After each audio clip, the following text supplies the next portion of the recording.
градоначалниците на општините во Скопје. Зборувам за скопските општини, тргнувајќи од Сарај, завршувајќи до Арачиново, Студеничани, Бутел, Ѓорче Петров, Центар. Јас, Љубиша, мислам дека покажав изминативе 4 години и ако имаше, водејќи го ЗЕЛС, одреден обид од мојот колега од Струмица, незадоволен од одреден министер да излегува од ЗЕЛС и сите тие работи, дека сум човек кој што сака да ги реши конфликтите. Јас не ги вжештувам конфликтите, како човек не сум таков. Јас секогаш подавам рака, оставам простор да се освести тој што може би направил грешка, колку и да ме навредил, колку и да постапил погрешно према мене, се научив да живеам со слабостите на луѓето и немам проблем со тоа. Јас сум во политиката да ги менаџирам процесите и да ги решавам конфликтите. И тоа го покажав во пракса.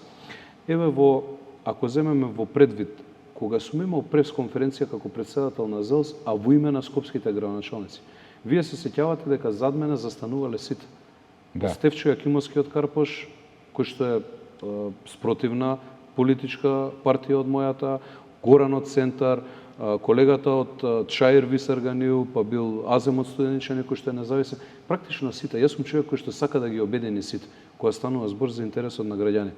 И за мене ќе биде ирелевантно кој од која политичка партија, јас сум убеден дека силно ќе победиме како ВМРО ДПМН нови избори во сите општини во Скопје, каде што имаме кандидати за градоначалници во првиот круг, исто како што верувам силно дека и јас ќе бидам во првиот круг избран за градоначалник на градот Скопје. Тоа ќе го видиме на 19-ти. Ето така, но без разлика на се, јас рамномерно ќе го развивам градот.